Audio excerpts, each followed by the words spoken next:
Scooter coming from right side. Keep driving even after red signals. That fellow crashed with another guy. No one from them is wearing helmet and no one is following traffic rules strictly. Desperate move to jump a signal and save 5 minutes can cause death of another people. It can cause severe head injury to other people or yourself.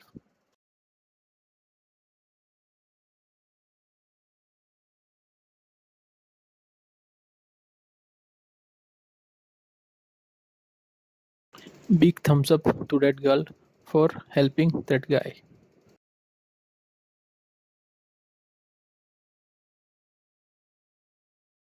Fortunately, he have only minor injuries.